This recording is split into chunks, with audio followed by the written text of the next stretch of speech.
Let's kick off with the first story, which is about the end of 9 to 5. So it's talking about AI and hybrid work and how that's transforming enterprise culture. It's a piece in the Economic Times. Now, they're saying that the modern workday looks very productive from the outside, packed calendars, constant notifications, everyone's always available. We've talked about this a lot, but underneath that busyness is that really uncomfortable reality, which is that people are spending a lot of time kind of in motion, but without ever reaching any meaningful depth. So for decades, productivity was built around visibility, presence signalled performance, time at a desk implied contribution. And that model has made sense for industrial work and it's made sense for a number of years, but knowledge work never got redesigned around it. And this has been my soapbox since COVID. So today, this article is saying that value is created through concentration rather than activity. So a product breakthrough may emerge from an hour of uninterrupted thinking. A designer may produce better work after stepping away from constant communication. But the modern workplace is increasingly rewarding responsiveness over reflection. So employees move between meetings, updates, approvals, message threads, all of that at quite high speed, spending more time coordinating work rather than doing it. So the attention starts to fragment, the workday becomes just this chain of reactions, and that's where this traditional 9 to 5 model begins to kind of lose its relevance. At the same time, AI is accelerating this reckoning as automation handles repetitive execution faster than ever.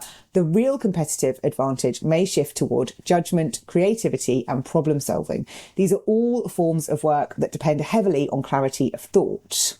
So my question is, if the competitive advantage is now judgment and creativity rather than output and hours, what does this mean for how leaders should actually be measuring and communicating performance to their people? I'm going to readjust your statement there.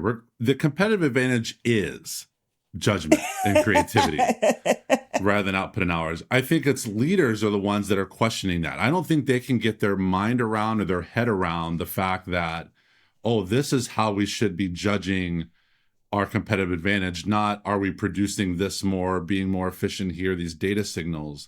What are we doing with this time? So I think that's the challenge. I believe that the advantage is creativity. I believe that advantage is judgment and working on the right things at the right time in the right way with the right people. It's not so much that I put in 80 hours this week. The correct leadership would be to look at employees and say, wow, that person worked 40 and created more, got more done, was more efficient with their time than saying that person who works 80. Because I forget what the report was, but there was something about where after 60 some hours, 67 hours or something in a week, like it actually starts to decline from it. So we know that there's this optimum amount.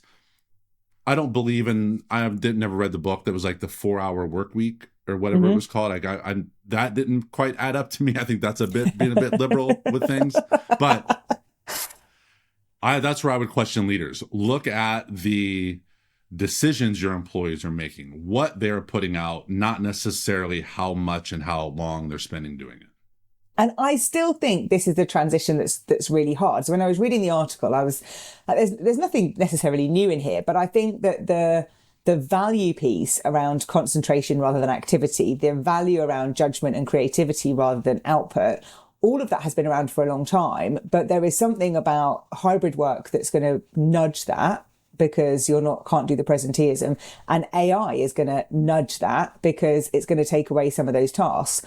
I think until leaders are looking at the whole culture of the organization and what the organization is trying to do and achieve in terms of its purpose or meaning, and then how you go about doing that and reimagining that, I think that's still the issue. And I said this in COVID, where we were just lifting and shifting work into a different place rather than reimagining it. And that's what they did in the Industrial Revolution. They just lifted and shifted how they would design factories with, different mechanisms to do it, rather than thinking, we could do this differently now. We've got different technology. And it's been 6 years, and I sort of feel like how much longer is it going to take people to go, hang on a minute, what is it we're really trying to do, and what's the best way of doing it? And I know we talked the other week about leaders getting in a room and having a conversation. Some people are really with me on that on LinkedIn, but I would love to see people having this bigger conversation. So not necessarily just the strategy, but reimagining what work needs to be. That's surely within your gift as an organisation, as the leader of an organisation. You don't have to have the construct of 9 to 5. You could tear that up and do something completely different, surely.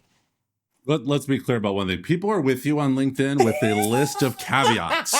It's like all these asterisks, all these, and if this, and then this, and then this. Anyway, but I'll let that go. I think going back to an earlier part that you talked about with like all these things that people are moving between meetings and approvals and being responsive. And I think the people that, if you're one of those individuals who wears the I'm a good multitasker badge on your sleeve, you need to stop. You need to stop. The brain actually can't multitask. It can only do one task at a time. So what you're doing is actually being less efficient, less productive, but somehow bragging about it. It's sort of like that culture of busy. Yeah. Busy is not productive. Busy is not successful. Multitasking is not successful. So let's stop parading that around as a badge of honor. Yeah.